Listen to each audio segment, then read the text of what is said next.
Bismillahirrahmanirrahim.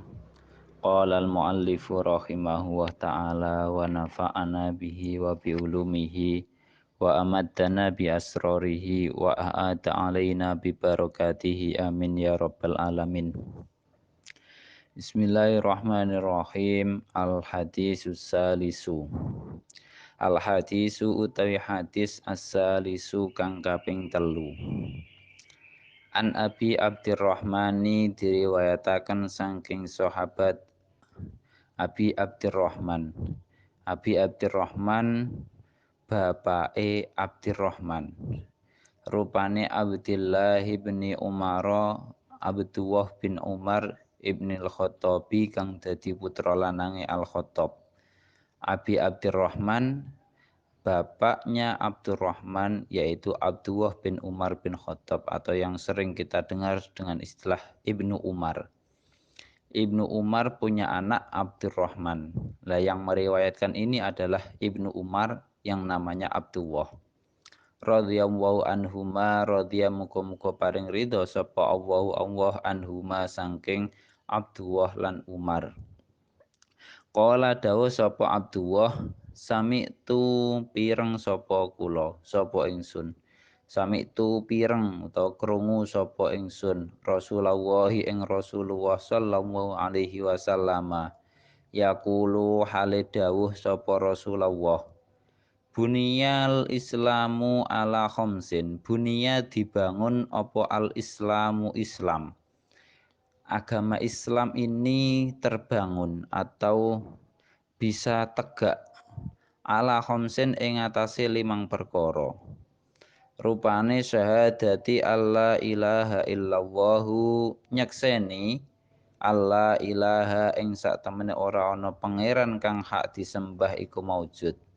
Alla ilaha ing sak temene ora ana pangeran kang hak disembah iku maujud. Illallahu kejaba Allah, angin Allah. Illallahu angin Gusti Allah mempersaksikan atau bersaksi bahwa tidak ada Tuhan selain Allah. Wa anna Muhammadan lan sak temene Kanjeng Nabi Muhammad iku Rasulullah utusane Allah. Islam, agama Islam terdiri atau dibangun atau rukunnya ada 5 hal. Yang pertama adalah syahadatu alla ilaha illallah, menyaksikan atau bersaksi bahwa tidak ada Tuhan selain Allah dan Nabi Muhammad adalah utusan Allah. Wa iqamis sholati lan jumenengaken salat, wa itaiz zakati lan nekani zakat, wa hajjil baiti lan haji ing dalem Baitullah, wa shaumi Ramadan lan poso Ramadan. Yang kedua adalah menunaikan salat, mendirikan salat, wa itaiz zakati dan menunaikan zakat, menyerahkan zakat kepada orang-orang yang berhak, wa hajjil baiti dan haji di Baitullah Makkah Al-Mukarramah, wa shaumi Ramadhana dan puasa Ramadan. 5 hal inilah yang menjadi dasar atau hadis inilah yang menjadi dasar dari adanya rukun Islam yang bunyinya ada 5 perkara, yaitu bersyahadat bahwa tidak ada Tuhan selain Allah dan Nabi Muhammad adalah utusan Allah. Yang kedua adalah mendirikan sholat. Yang ketiga menunaikan zakat. Yang keempat haji di Baitullah. Dan yang terakhir adalah puasa Ramadan. Rawang riwayataken ing hadis sapa Al-Bukhari Imam Al-Bukhari wa Muslimun lan Imam Muslim. Al hadisu utaya hadis ar-rabi'u kang kaping 4. An Abi Abdurrahman Abdullah bin Mas'ud diriwayataken saking sahabat Abi Abdurrahman Abdullah bin Mas'ud, rupane Abdullah bin Mas'ud. Kalau yang hadis ketiga adalah Abdullah bin Umar, sedangkan hadis keempat adalah Abdullah bin Mas'ud. Ibnu Mas'ud. Nama anaknya kebetulan sama juga, yaitu Abdurrahman radhiyallahu anhu. Qala haddatsana Rasulullahi.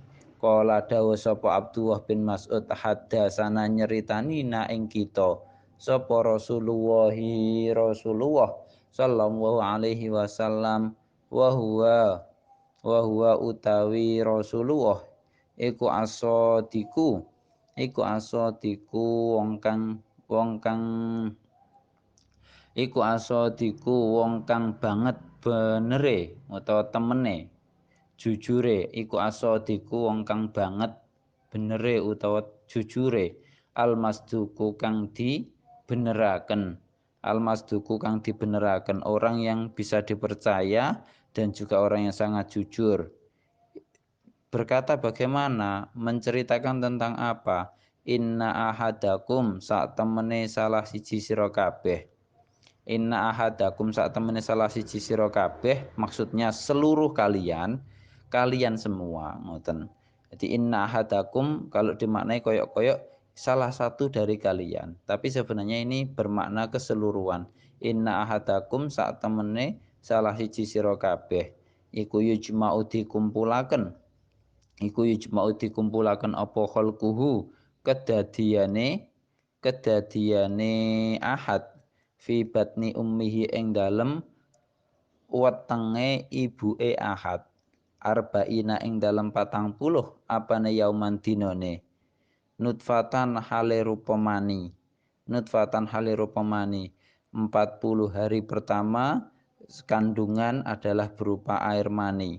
Di ketika satu terjadi hubungan suami istri, air mani masuk ke dalam rahim, maka di situ akan 40 hari menjadi mani yang membuai sel telur.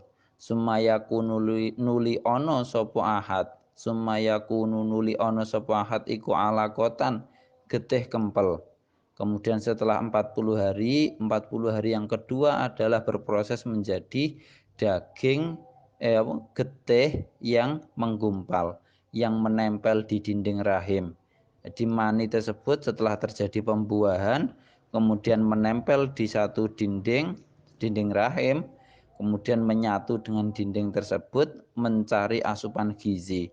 Misla dzalika, padane mengkono-mengkono kedadian, padane mengkono-mengkono arba'ina yauman. Misla dzalika, padane mengkono-mengkono arba'ina yauman. Dalam keadaan menjadi getih yang menggumpal, darah menggumpal tadi juga selama 40 hari. Sumayaku nuli ono sopo ahad iku mudghatan, daging kempel. Setelah 40 hari yang kedua berupa darah, 40 hari ketiga misla dalika kelawan padane mengkono-mengkono arba'ina yauman.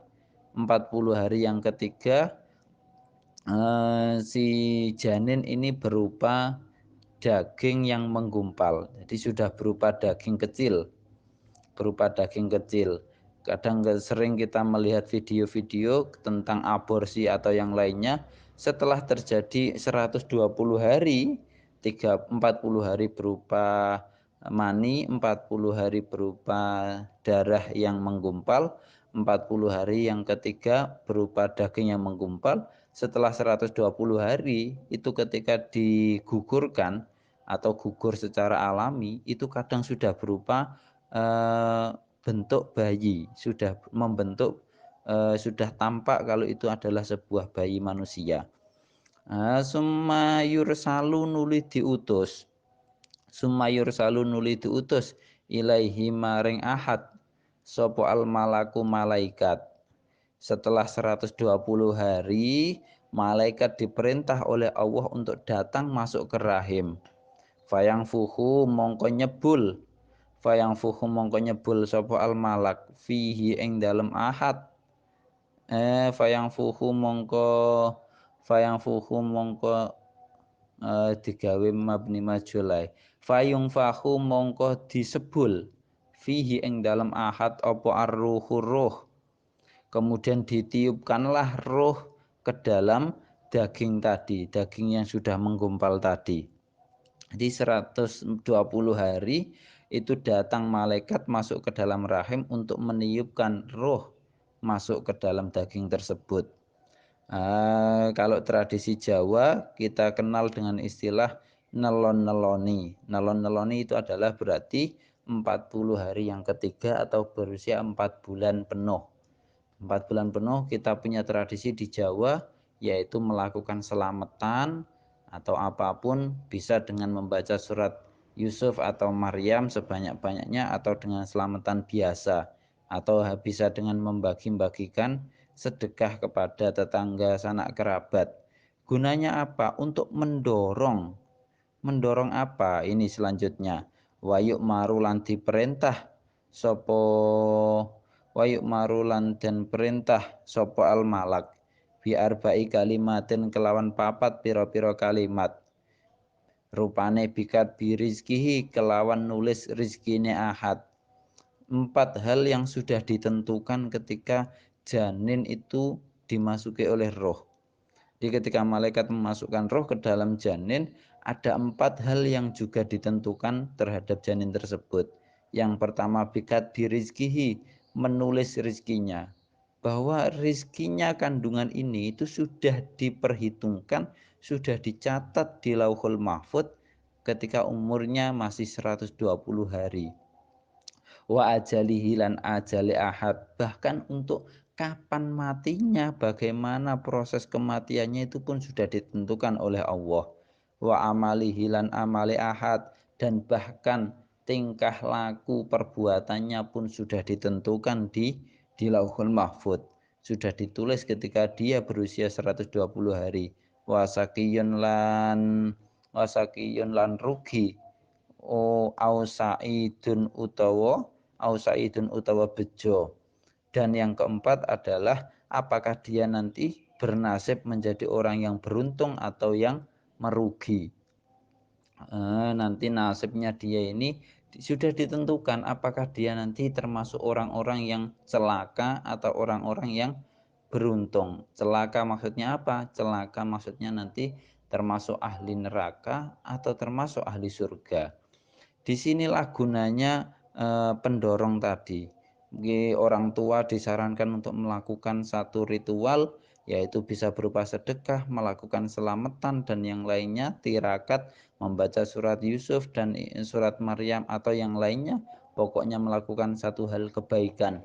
Gunanya apa? Untuk mendorong berdoa supaya ketika roh ditiupkan di dalam janin tersebut adalah satu nasib yang baik yang ditulis oleh malaikat. Itu pun juga kita hanya sekedar doa. Tidak mesti ketika kita melakukan ritual bersedekah, amal baik itu nanti otomatis menjadi anak yang baik. Tapi inilah bentuk usaha kita dengan berdoa.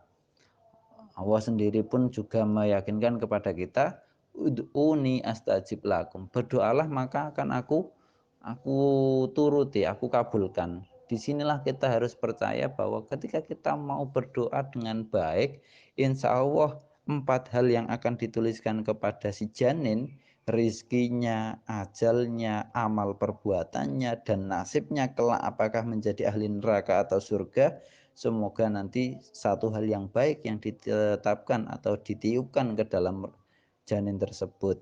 Fawawahi mongko demi Allah, alladzi kang la ilaha ora ana pangeran kang hak disembah, ghairuhu sak liyane Allah. Inna ahadakum sak temene salah siji sira kabeh iku layak malu nyekti ngelakoni utawa ngamalaken sapa ahad bi amali ahlil jannati kelawan amali ahlil jannah, hatta mayakunu sehingga ora ana, sehingga ora ana iku bainahu ing dalem antarane ahad wa bainahalan ing dalem antarane jannah apa illa dhiraun kejaba sak dhira, fayasbiku mongkon disii alaihi ing atase ahad apa alkitabu ketetapan atau kitabuwah atau catatan amal, apa alkitabu kitab, fayak malu mongko ngelakoni sopo ahad bi amali ahli nari kelawan amali ahli neraka, fayadkhulu mongko sebabe melbu sopo ahad ha ing nar. Fawallahi fawalladzi la ilaha ghairuhu, demi Allah yang tidak ada Tuhan selain Dia. Nabi Muhammad sudah mensabdakan bahwa demi Allah yang tidak ada Tuhan selain Dia. Ini sudah sebagai penegasan. Inna ahadakum layak malu bi amali ahlil jannah hatta ma yakunu bainahu wa bainaha illa dhira'un fayasbiqu alaihil kitabu fayamalu bi amali ahlin nar fayadkhuluha. Ini yang perlu kita garis bawahi. Sesungguhnya kalian semua akan melakukan satu perbuatan yang termasuk perbuatan ahli surga. Bahkan sampai-sampai amal perbuatanmu itu menjadikan dirimu dengan surga itu hanya berjarak cuma 1 dhiro'. 1 dhiro' itu kan 1 lengan dewasa, satu lengan dewasa, satu ukuran lengan sekitar 50 cm sampai 60 cm atau paling jaraknya itu. Bahkan seakan-akan kamu melakukan amal surga yang menjadikan kamu dengan surga hanya berjarak 60 cm. Bayangkan, hanya berjarak 60 cm. Itu berarti ketika kamu melambaikan tangan untuk menyentuh pintu surga, itu sudah sampai karena hanya 1 dhiro'. Uang tangan itu lebih dari 1 dhiro'. Berarti ketika sampean berdiri di depan pintu surga, sampean melambaikan tangan itu bisa memegang surga. Tapi fayasbiku alaihil kitab fayamalu bi amali ahlin nar fayadkhuluha. Tapi kalau memang seorang hamba ditakdirkan menjadi ahli neraka, fayasbiku alaihil kitab, maka otomatis catatan kitab amal kita itu nanti akan mendorong kita fayamalu alaihi bi amali ahlin nar. Maka orang tersebut yang seakan-akan sudah menjadi ahli surga akan melakukan satu perbuatan yang itulah menjadi alasan dia menjadi ahli neraka. Faidahuluha, maka karena dia sudah pernah melakukan perbuatan neraka, maka dia otomatis akan masuk neraka. Disinilah kepercayaan kita terhadap qadha dan qadar, bahwa amal perbuatan yang kita lakukan sebenarnya itu sudah ditakdirkan oleh Allah. Kita tidak bisa berbuat apa-apa. Hadis inilah yang menjadi dasarnya. Bahkan seakan-akan ketika kita menjadi orang yang sangat pantas menjadi ahli surga, bahkan surga seakan-akan sudah di depan kita, hanya berjarak 1 dhiro'. Tapi kalau kita memang ditakdirkan menjadi ahli neraka, maka kita di akhir hayat atau di waktu kapan sebelum menjelang kematian ditakdirkan melakukan perbuatannya ahli neraka. Apakah itu nanti syirik, apakah itu nanti melakukan zina, atau kita melakukan pencurian, atau kita melakukan satu hal yang jelek yang lainnya, korupsi, atau bahkan hal-hal yang sepele yang hanya seakan-akan tidak layaklah itu dihukum dengan neraka. Seperti apa? Seperti kita ngerasani,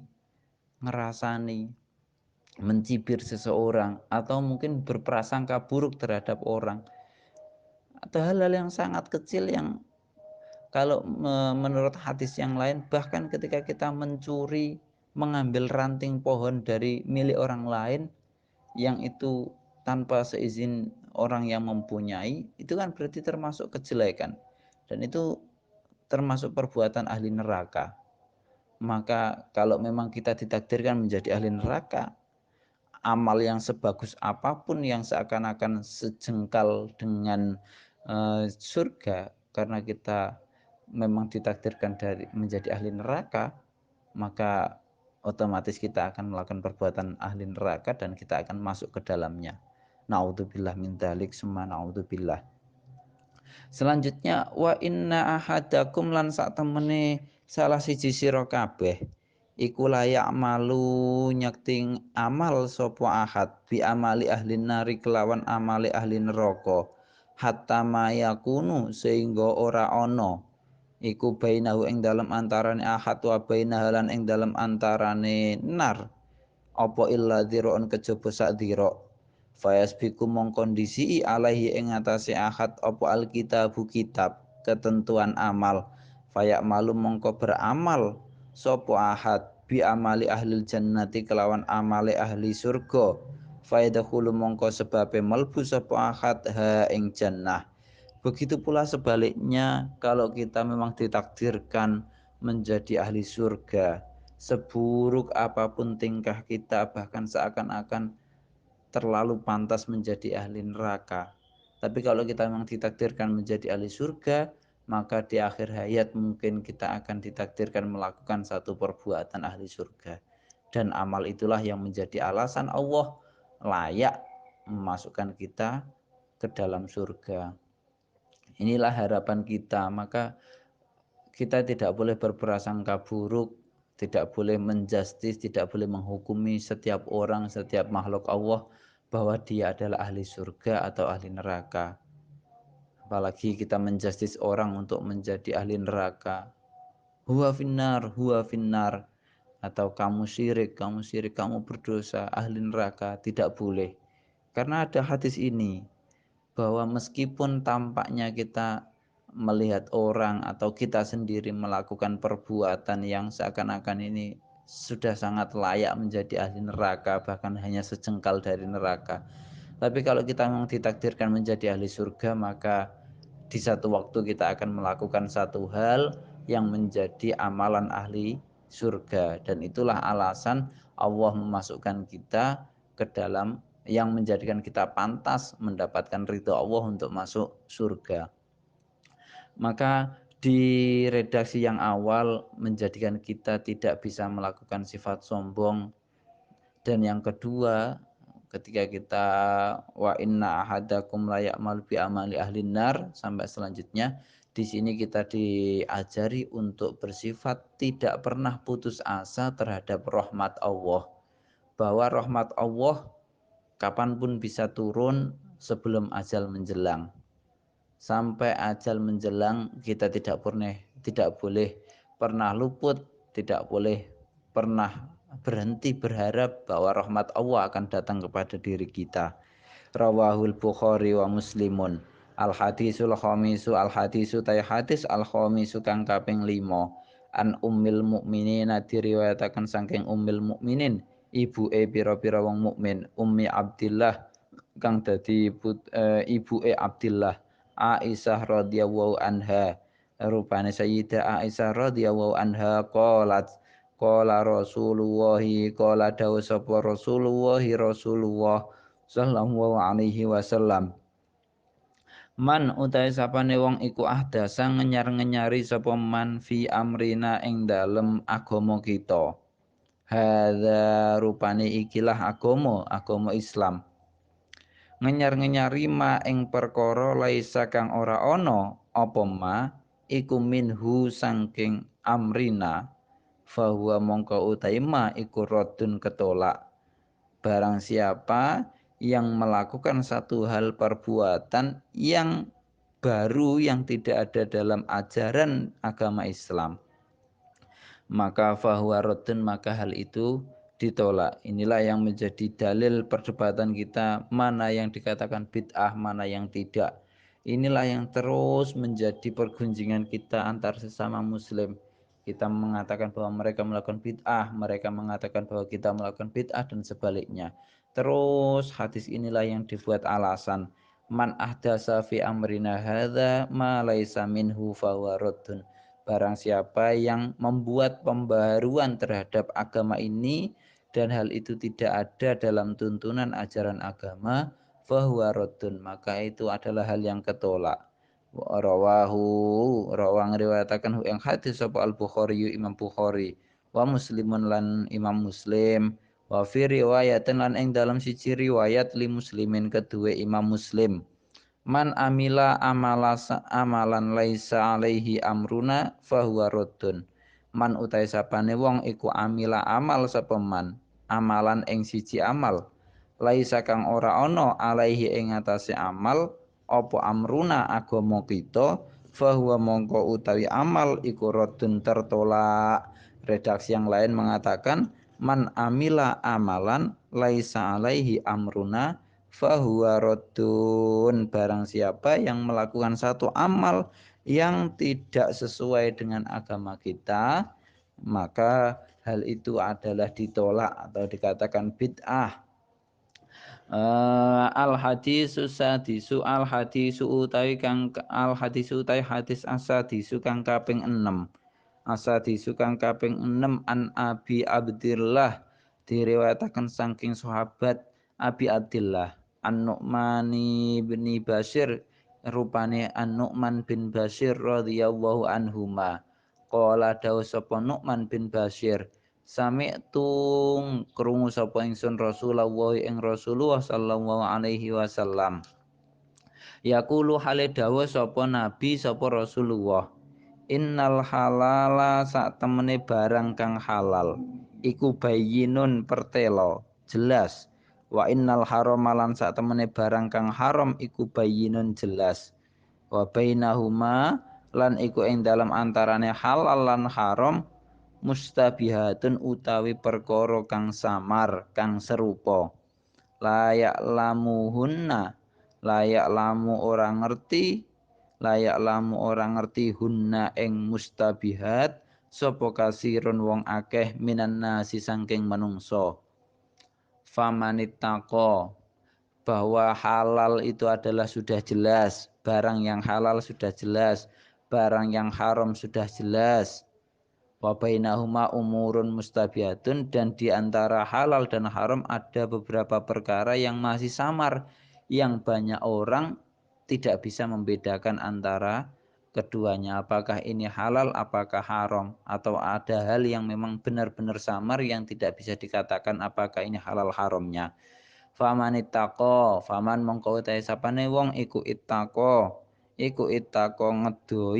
ngedoi sapa man asyubuhati ing pira-pira perkara syubhat faqad istabru mongko teman-teman lebaran sapa man lidinihi maring agamane man barang siapa yang menjauhi perkara syubhat maka dia benar-benar telah membersihkan agamanya wa irdihi lan perwirane man iku harga dirine man wa irdihi lan harga dirine man dia telah membebaskan telah membersihkan harga dirinya waman utai sapane wong iku waqa'a tumiba sapa man fi syubuhati ing dalem perkara syubhat waqa'a mongko tumiba sapa man fil harami ing dalem perkara haram karoi kaya tukang angon karoi kaya tukang angon yar kang angon sapa roi haulal khima ing dalam sekitare kiwa tengene bumi larangan ing dalam sekitare bumi larangan bumi yang menjadi batas bumi terlarang atau bumi milik orang lain haulal hima ing dalam sekitare bumi larangan seperti halnya orang yang mengembala di sekitar tanah yang terlarang atau pagar yang menjadi batas milik orang lain.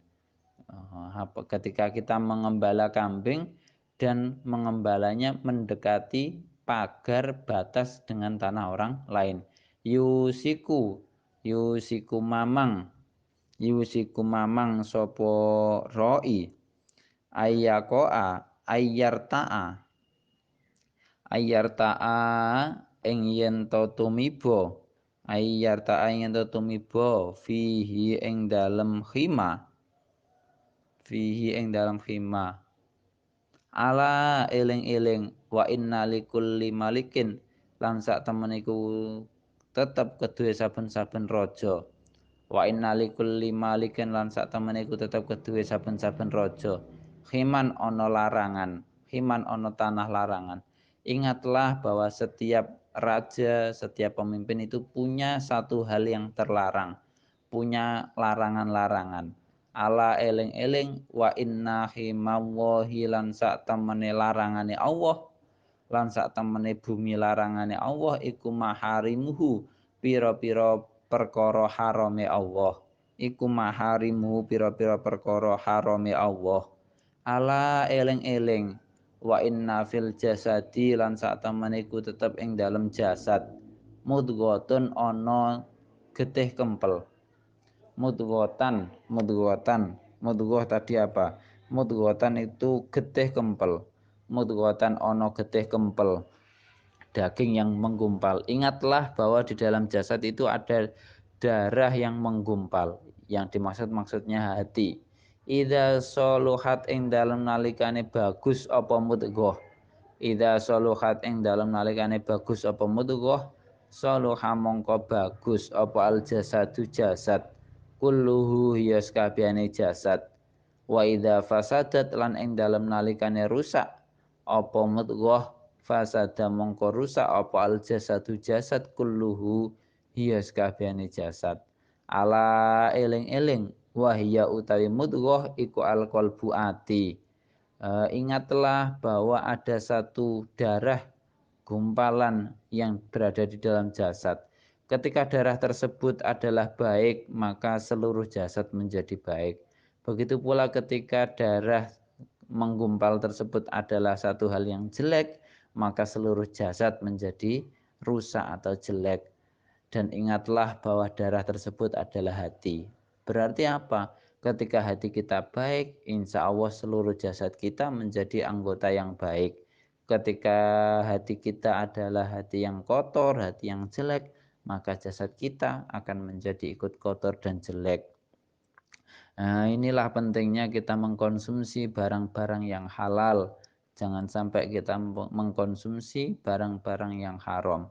Termasuk juga diingatkan oleh Nabi untuk menjauhi hal-hal yang masih subhat, hal-hal yang masih samar. Karena apa? Hal-hal yang disubhatkan, disamarkan itu seperti seorang pengembala kambing yang mengembala kambingnya di sekitar tanah terlarang. Apakah kita bisa menjamin bahwa kambing kita itu hanya makan di tanah yang halal? Tidak bisa, karena kita mengembala kambing, bukan makhluk yang berakal. Kita mengembala kambing yang tidak berakal. Apakah mereka tahu bahwa itu adalah tanah terlarang? Tidak. Maka barang syubhat itu diumpamakan seperti orang yang mengembala kambing di sekitar tanah larangan. Apakah kita bisa menjaga kalau kita nanti selamat kambing kita hanya makan barang yang halal? Tidak bisa. Satu saat mesti ada satu kambing yang masuk ke tanah terlarang dan makan dari situ. Begitu pula ketika kita mendekati barang yang syubhat. Apakah kita bisa menjamin selamat? Mungkin sehari-hari kita bisa, tapi di satu saat mesti ada satu hal barang yang haram yang terlewat dan akan masuk ke dalam tubuh kita. Diingatkan oleh Nabi, ketika darah menggumpal atau hati di dalam diri kita ini mengkonsumsi barang-barang yang halal, idza soluhat soluhal jasadu kulluh, maka hati kita akan menjadi baik. Tapi ketika kita mengkonsumsi barang yang haram, maka otomatis hati kita menjadi kotor dan akhirnya diri kita, jasad kita menjadi ikut kotor. Rawa ngriwayataken ing hadis sapa Al-Bukhari, Imam Al-Bukhari wa Muslimun lan sahabat Muslim. Wallahu a'lam bissawab. Assalamualaikum warahmatullahi wabarakatuh.